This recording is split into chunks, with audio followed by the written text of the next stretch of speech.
시간에는 11조에 대한 말씀을 좀 드리면서 또 11조에 대한 것도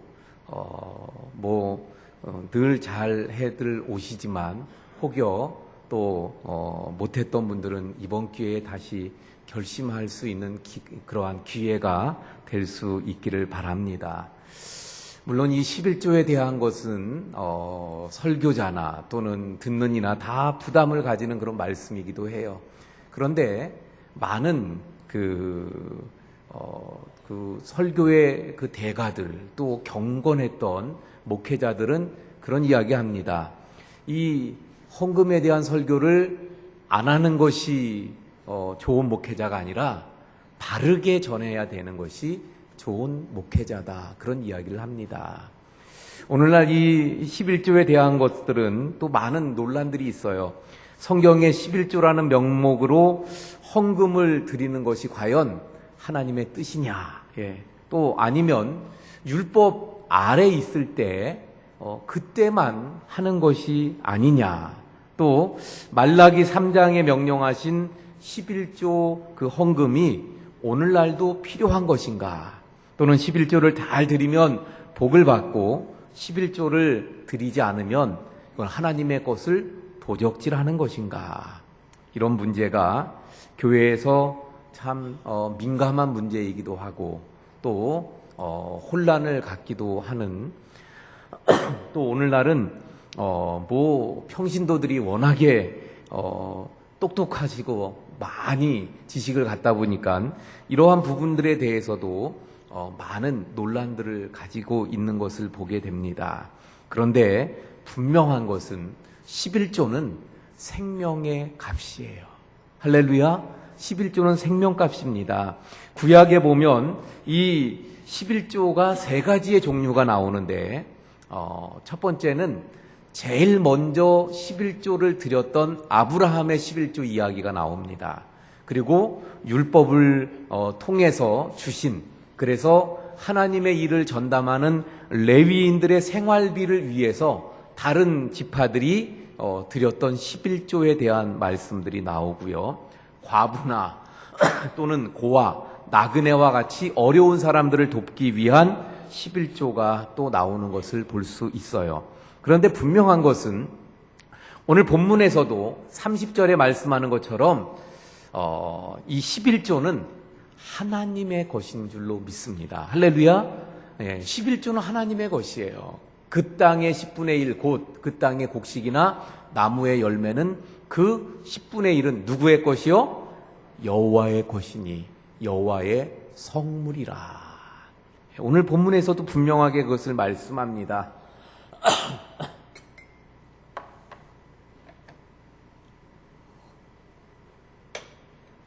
자, 구약에서 하나님께서 11조는 하나님의 것이다 이렇게 말씀하고 있는데, 그럼 신약에서 예수님은 뭐라고 말씀하셨을까요? 예수님께서 11조에 대해서 언급하셨던 대표적인 말씀이 있죠. 외식하는 바리새인들을 향해서 뭐라고 말씀하냐면 박하, 또 회향, 근채 이런 것에 11조를 드리는 그 바리새인들, 그들을 향해서 뭐라 그러냐면 이것도 하고 의와 인과 믿음도 버리지 말라고 말씀합니다. 다시 말하면 11조를 버리라는 것이 아니라 11조를 하되 11조 정신을 분명하게 가지고 그 믿음 위에 11조를 해야 됨을 예수님이 강조하셨던 것을 보게 됩니다.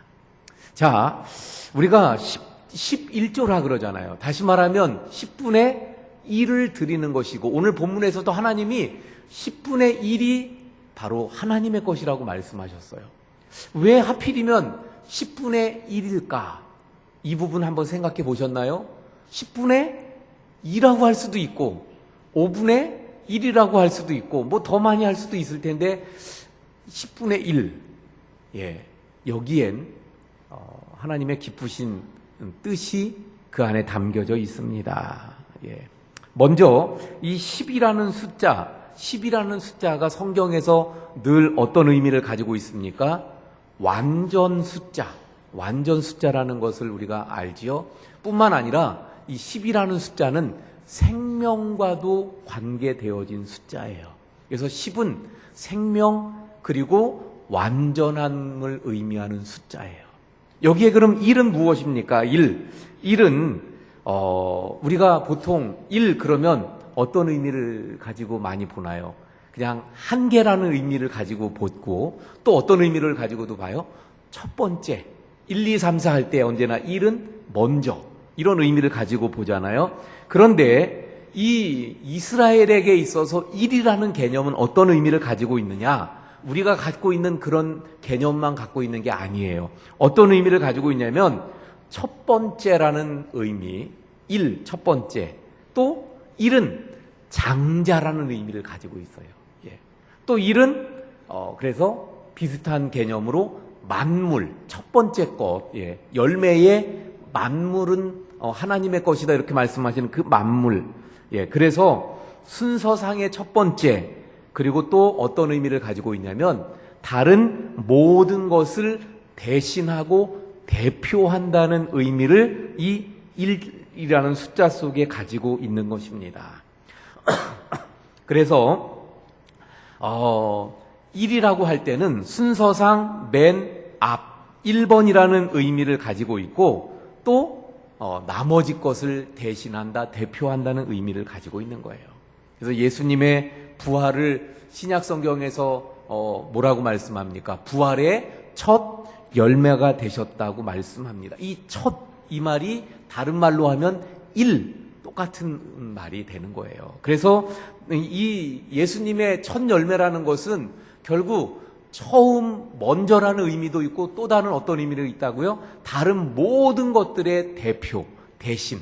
그래서 이제 앞으로, 후에 이렇게 부활하게 될 모든 생명들을 대표한다, 대신한다 이런 의미도 그 안에 담겨져 있는 거예요. 그래서 언제나 이 성경에서 1이라는 숫자를 볼 때는 하나라는 개념 또는 첫 번째라는 개념뿐만 아니라 이런 의미를 가지고 있다는 거예요. 모든 것의 대표, 전체를 대신한다. 그래서 한 가지 더 예를 들면 애굽에 그 마지막 재앙이 임하게 됐죠. 마지막 재앙이 어떤 재앙이었어요? 그 애굽 땅에 있는 모든 생명 있는 것의 장자는 어떻게 돼요? 다 죽음을 당하죠. 아까 말씀드렸죠. 장자는 뭐하고 똑같은 의미를 가지고 있다고요? 장자, 첫 번째, 똑같은 얘기예요. 그래서 이 장자가 죽었다는 것은 근데 무슨 의미를 가지고 있는 거냐면 전부 죽었다는 의미예요. 예. 그러니까 그 애굽 땅에 있는 모든 사람들, 왕으로부터 시작해서 그리고 짐승들까지 첫 번째 것은 다 죽었잖아요. 그것은 첫 번째만 죽었다는 의미가 아니라 모두가 죽었다는 것을 의미하는, 다시 말하면 하나님에 의해서 애굽에 있는 모든 것이 다 멸망당했다는 것을 의미하는 것입니다. 자, 결국 이 1이라는 것은 첫 것이라는 의미, 장자라는 의미, 또 이런 개념들이 담겨져 있다는 것을 말씀드렸어요. 그러다 보니까 이제 우리가 생각해야 되는 것은 뭐냐면 우리는 그런 걸 많이 생각해요. 11조, 그러니까 10분의 1을 하나님 앞에 드리는 거잖아요. 그러니까 10분의 1은 하나님 것이고 그래서 나머지 9은 누구의 것이라고 생각해요? 내 거라고 생각해요. 그런데 조금 전에 말씀드린 이 개념을 가지고 보면 어떻게 되는 거예요? 이 하나를 하나님 앞에 드림으로 말미암아 어떤 의미가 있는 거예요? 이 하나 속에 전부가 있는 거예요. 하나가 전부를 대신하는 거예요. 그래서 하나를 드리지만 어떤 의미예요? 나머지 이것도 다 누구의 것이라는 의미예요? 하나님의 것입니다라는 것을 내가 고백하는 거예요. 다시 말하면 내가 얻은 것, 내가 가지고 있는 것, 내게 있는 모든 것은 다 어디로부터 왔다고요? 하나님께로부터 와서 하나님 것이라는 것을 고백하는 신앙 고백이 바로 11조가 되는 것입니다. 그러니까 우리가 이 11조 신앙 가운데 살아갈 때는 바른 신앙은 어떤 것이냐? 물론 수입의 10분의 1을 하나님 앞에 드리는 이 11조죠. 뿐만 아니라 이 9이 뭐라고요? 하나님의 것이라는 개념 속에 그 의식 속에, 그래서 이 나머지 것도 어떻게 써야 돼요? 하나님께서 기뻐하실 만한, 하나님 뜻에 합당하게 그 모든 물질을 사용하는 그런 삶이 바로 하나님께서 기뻐하시는 진정한 11조의 신앙이 되는 줄로 믿습니다. 자, 그러면 그 처음으로 11조가 나왔던 장면, 바로 아브라함 때죠. 그래서 이 처음 11조가 나오는 말씀이 11조 개념에 있어서 아주 중요한데, 이 아브라함이 우리가 잘 아는 대로 가나안 땅에 들어올 때, 그 고향을 떠날 때 같이 온 사람이 있었어요. 누구죠? 조카 롯이 같이 따라왔습니다. 그런데 하나님께서 그 순종하고 떠나온 그 아브라함을 축복하시잖아요. 그래서 많은 복을 누리게 됐는데, 이 롯도 역시 마찬가지로 복을 누립니다. 그래서 둘이 같이, 그 당시에는 이들이 뭘 했어요? 목축을 했기 때문에 이 짐승들이 먹을 풀이 있어야 되는데 두 집안이 같이 있기는 이제 어려워졌어요. 그래서 결국 분가를 하는데 롯이 어디로 갑니까? 소돔 성이 있는 쪽으로 가게 되죠. 그래서 나중에는 아예 소돔 성에서 삽니다. 그런데 무슨 일이 일어나요? 이 소돔 성에 큰 전쟁이 일어나게 되어집니다. 그래서 그돌라오멜이라고 하는 왕이 다른 나라들과 연합해서 그래서 이 소돔을 쳐서 그래서 그 나라 많은 사람들을 죽이고 또 재산을 빼앗아가고 포로로 끌고 가는데 거기에 롯이 끌려가게 된 거예요. 이 소식을 아브라함이 듣습니다. 그래서 아브라함이 어떻게 해요? 318명의 자기 집에 있는 종들을 데리고, 군인들이 아니에요, 종들을 데리고 그 연합군하고 전쟁을 하겠다고 쫓아가요. 이게 승리하기 쉬운 전쟁이 아니죠. 어떻게 보면 무모한 일이에요. 그런데 아브라함 입장에서는 그 조카 롯을 그냥 두고 볼 수 없어서 죽으면 죽겠다는 아마 심정으로 쫓아간 것 같아요. 그런데 이게 어찌 일입니까? 318명의 그 종들을 데리고 가서 기습작전을 통해서 성공해서 그들을 완전히 물리치고 롯을 구출해서 그리고 그 빼앗겼던 모든 재산 뿐만 아니라 그들이 가지고 왔던 것까지 다 뺏어서 그래서 돌아옵니다. 근데 그 돌아오는 이 아브라함을 누가 맞이해요? 제일 먼저 맞이한 사람이 있었는데 그가 누구냐면 살렘 왕 멜기세덱이라고 하는 사람입니다. 그 말씀이 창세기 14장 20절에 말씀하는데 이렇게 말씀합니다. 우리 한번 다 같이 봉독해 볼까요? 시작.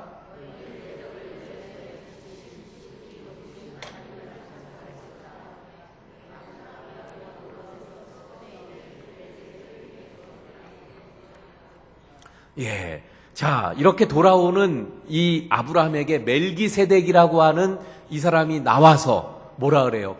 너희 대적을 내 손에 붙이신 지극히 높으신 하나님을 찬송할지로다. 이렇게 이야기해요. 그랬더니 아브라함이 거기서 얻은 11조를 10분의 1을 그 멜기세덱에 줍니다. 자, 이 말씀은 무슨 말인가 하면 여기 보면 20절에 너희 대적을 내 손에 붙이신 지극히 높으신 하나님. 지금 아브라함이 가서 318명을 데리고 가서 전쟁에서 이기고 돌아오고 있는데 어쩌면은 막 의기양양했을지 몰라요. 야, 내가 저 연합군을 쳤구나. 내가 이겼구나. 내 지혜가 뛰어나고 내 전략이 뛰어나서 이겼구나. 그리고 돌아오고 있는데 지금 이 살렘왕 멜기세덱이 뭐라 그러는 거야? 네 대적을 네 손에 붙이신 분이 누구라고요? 지극히 높으신 하나님. 다시 말하면 이 전쟁에서 네가 승리해서 생명을 보존할 수 있었고 그리고 또 롯을 구출할 수 있었고 많은 것을 얻어서 돌아올 수 있었던 것, 네가 잘나서가 아니라 누구 때문이라고요? 하나님 때문이라는 것을 이 멜기세덱이 가르쳐 준 거예요. 그랬더니 아브라함이 깨닫고 자기의 신앙 고백으로 맞습니다. 나의 모든 것, 내 생명도 지켜주시고 내 전쟁에서 승리하게 하신 분이 하나님입니다. 그의 신앙의 고백으로 11조를 멜기세덱에게 주게 되어졌더라 하는 겁니다. 자, 그러면 왜 멜기세덱에게 이것을 주었을까 하는 부분이 또 중요합니다. 왜 그러면 그걸 주되 멜기세덱에 주었느냐는 거예요. 그 앞에 14장, 창세기 14장 18절 말씀에 보니까 멜기세덱이 누구인지를 말씀하는데 뭐라고 말씀합니까? 같이 봉독합니다. 살렘 왕 멜기세덱이 떡과 포도주를 가지고 나왔으니 그는 지극히 높으신 하나님의 제사장이었더라. 사실 이 멜기세덱이라는 사람에 대해서 다른 데서 이제 조금 있다가 히브리서의 말씀을 가르쳐 드릴 텐데 거기 외에는 어디서도 언급을 안 해요. 그런데 이분에 대해서 이야기하길 살렘 왕이다. 그리고 누구라 그래요? 지극히 높으신 하나님의 제사장이다. 예. 그리고는 아무 언급이 없어요. 근데 그가 무엇을 가지고 나왔다고요? 떡과 포도주를 가지고 나왔다는 거예요. 예. 그리고 아브라함이 이 떡과 포도주를 가지고 나온 멜기세덱에게 제일 먼저 11조를 드리게 되어졌다. 그럼 이 살렘 왕 멜기세덱이 누군가를 우리가 한번 또 알아봐야 돼요. 히브리서 7장 1절부터 3절에 보니까 이 멜기세덱에 대해서 말씀합니다. 자, 우리 1절부터 3절도 좀 길지만 한번 같이 봉독해 볼까요? 이 멜기세덱은 살렘 왕이요 지극히 높으신 하나님의 제사장이라. 이게 좀 전에 그 말씀이죠. 자, 또 이어서 여러 왕을 쳐서 죽이고 돌아오는 아브라함을 만나 복을 빈자라. 이것도 좀 전에 보았던 말씀이죠. 2절에 봅니다.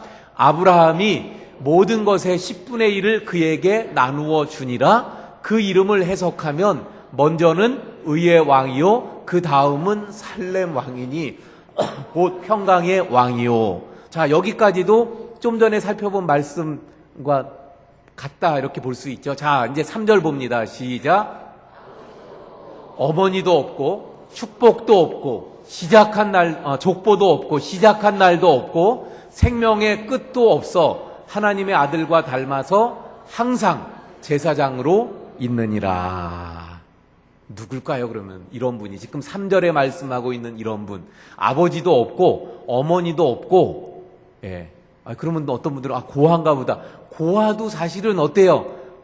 아버지가 있고 어머니가 있잖아요. 낳아주신 분이. 여기서 말하는 아버지도 없고 어머니도 없다는 것은 낳은 사람이 없다는 거예요. 낳은 분이. 족보도 없다. 예. 어떤 시작도 없고요. 끝도 없어요. 여기 생명의 끝도 없으신 분 계신가요? 예. 이런 분. 그리고 하나님의 아들과 닮았다. 결국 예수님과 닮았다는 거잖아요. 그리고 항상 제사장으로 있다. 예, 항상 제사장으로 있다. 구약의 제사장들은 어때요? 항상 제사장으로 있을 수 없어요. 왜? 죽으니까. 죽으니까 제사장이 바뀌죠, 계속. 그런데 이분은 항상 제사장으로 영원한 제사장이라는 거예요. 이 말이 영원한 제사장이신 바로 예수 그리스도 주님을 예표하는 하고 있는 것입니다. 그러니까 멜기세덱은 예수님, 예수 그리스도를 예표하는 거예요. 근데 그 예수 그리스도를 상징하는 그분이 뭘 가지고 왔어요? 떡과 포도주를 가지고 나왔다고 말씀합니다. 그럼 떡과 포도주는 뭘 말하겠어요? 예수님과 관계된 떡과 포도주. 예수님과 관계된 떡과 포도주는 신약에서 분명히 말씀합니다. 떡은 뭐라고 말씀하고 있어요? 예, 바로 우리 모든 인류를 위해서 십자가에서 찢겨지실 주님의 몸을 상징하고, 그리고 포도주는 바로 우리를 위해서 흘릴 예수님의 보혈을 의미하는 것을 보게 되어집니다.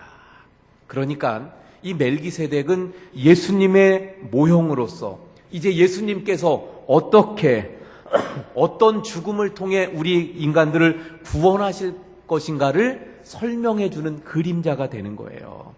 자, 결국 이것을 다시 한번 제가 정리해서 말씀드립니다. 지금 여기서는 그래서 순서가 중요할 수 있는데, 지금 전쟁에서 승리하고 돌아오는 이 아브라함, 그에게 먼저 멜기세덱이 먼저 나와서 떡과 포도주를 가지고 나와서 주면서 맞이합니다. 그러면서 뭐라 그래요? 지극히 높으신 하나님께서 당신을 이렇게 살리시고 승리하게 하셨다. 그 하나님을 찬송한다. 이게 뭐예요? 축복이기도 합니다. 그랬더니 아브라함이 그때서야 이 10분의 1을 하나님 앞에 드리는 것을 보게 되는 거예요. 결국 이것은 무엇을 말하냐면 아브라함이 그가 깨닫고 자신이 하나님 때문에 내가 살아있고 내가 하나님 때문에 존재하고 내가 그리스도 안에서 있음을 깨달아 알고 11조를 드렸다는 거예요. 그래서 이것은 자신의 생명, 그 신앙의 고백이 바로 이 11조 안에 담겨져 있더라 하는 것입니다. 그래서 이 순서도 보면 먼저 생명이에요. 떡과 포도주를 주었어요. 바로 예수님의 그 구원의 의미잖아요. 그리고 복을 빌었어요. 그리고 나서 아브라함이 11조를 드립니다. 그러니까 11조는 복을 받기 위해서 드리는 게 아니라 하나님 앞에 생명의 은혜를 받은 자로서, 그리고 하나님이 주신 복을 누리는 자로서, 그래서 감사의 표시로 드리는 것이 바로 11조요. 그리고 그 모든 것을 깨달아 알고 하나님이 나의 삶 가운데 이 생명도 구원도 그리고 주신 모든 복도 하나님이 주셨음을 인정하고 고백하는 그 신앙 고백이 바로 이 11조가 되더라 하는 것입니다. 우리가 그러므로 이 11조 신앙을 늘 견지해 가야 돼요. 이 부분을 늘 깨달아 알고, 그래서 우리가 물론 그냥 쉽게 떼서 드릴 수 있지만 그때 늘 우리는 무엇을 생각해야 합니까? 이 물질이 아니라 정말 나의 생명을 구원하신 주님의 은혜를 감사히 여기고 귀하게 여기고, 또 하나님이 베푸신 모든 것들이 하나님의 축복임을 알고 그것을 감사하는 마음으로 우리가 떼어서 주님 앞에 11조의 삶을, 그 신앙을 살아가야 될 줄로 믿습니다. 조금만 더 말씀드리면 구약의 이제 11조는 율법 시대에 어떻게 주어집니까? 레위인들이 구별되어져서 하나님의 일을 하는 사람들이 되잖아요. 왜 레위인들이 하나님의 일을 하는 사람들이 되어졌을까요? 왜냐하면 사실은 성경에 이렇게 말씀하죠. 첫 것은 다 누구의 것이라? 하나님의 것이라고 말씀합니다. 그래서 모든 열매의 만물, 처음 따는 열매는 다 누구 거예요? 하나님 거예요. 하나님께 드려야 돼요. 뿐만 아니라 집에서 키우는 짐승의 첫 것도 하나님 거예요. 그래서 하나님께 드려야 돼요. 뿐만 아니라 내가 낳는 첫째 아들도 누구의 것이에요? 하나님의 것이에요. 예. 그래서 첫째 아들도 하나님께 드려야 돼요. 그러면 이스라엘 백성들이 다 모두가 다 첫째 아들 태어나면 다 하나님께 드려야 되는 거예요. 예. 그래서 하나님께서 그렇게 하면 좀 곤란스러우니까 하나님께서 만드신 제도 대신, 그래서 대신하는 지파가 누구예요? 레위 지파를 대신 세우신 거예요.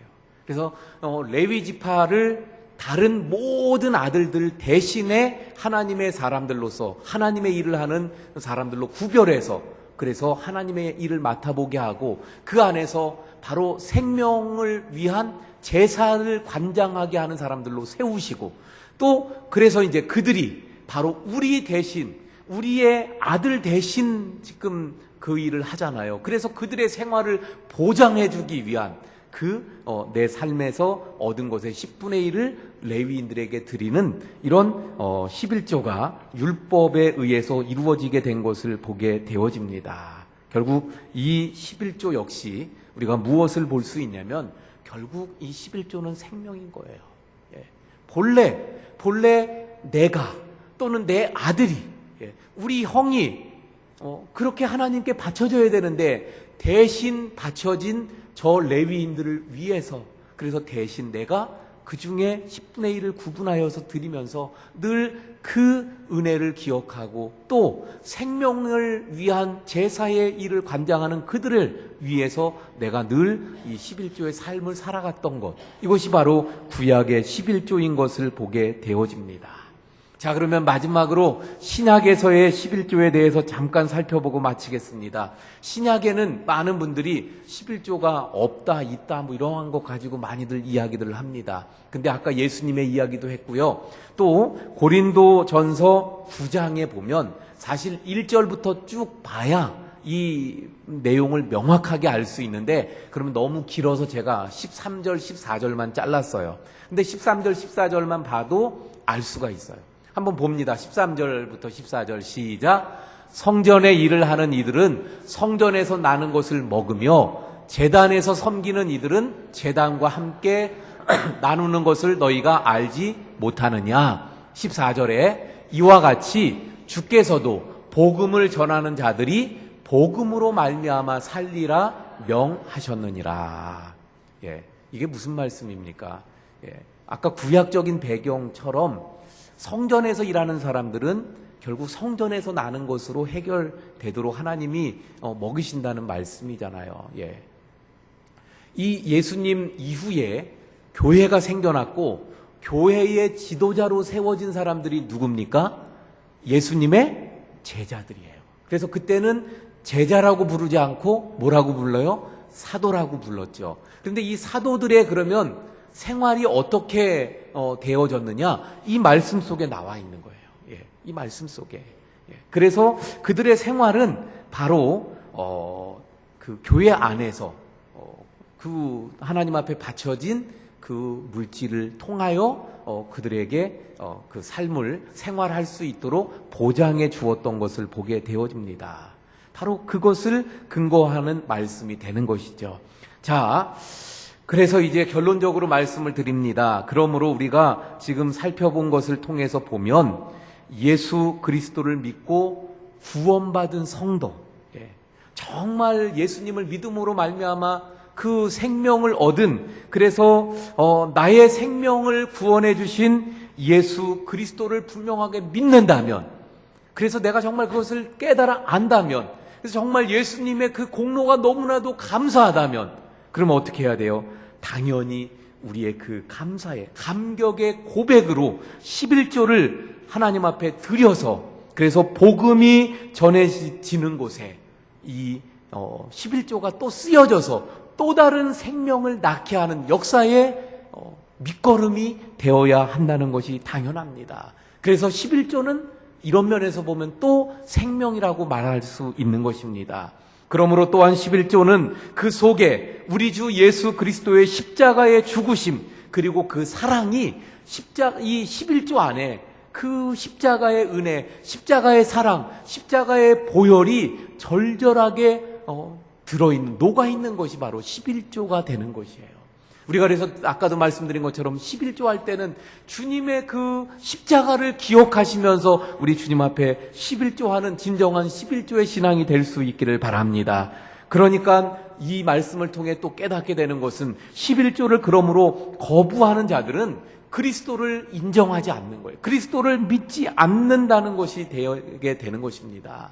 우리 그러므로 예수님을 믿는다면, 정말 예수님이 나의 생명을 구원하기 위해 십자가에서 죽으심을 믿는다면, 우리 정말 그 은혜를 위하여, 그 은혜를 잊지 않고 그 은혜를 위해 우리가 할 수 있는 것, 내게 주어진 모든 것이 또 하나님께로부터 왔기에, 모든 것이 하나님의 것이기에 이거 하나님의 것입니다 하는 것을 인정하는, 그리고 주님의 나를 위해 생명을 주셨음을 감사히 여기는 그런 고백 속에 이 11조의 신앙이 우리 가운데 있어야 될 줄로 믿습니다. 우리 올 한 해에 아니 평생에 우리 하나님을 섬겨감에 있어서 이 11조의 신앙이 기초가 되어진 아름다운 신앙으로 세워지는 우리 성도님들 되시기를 축원을 드립니다.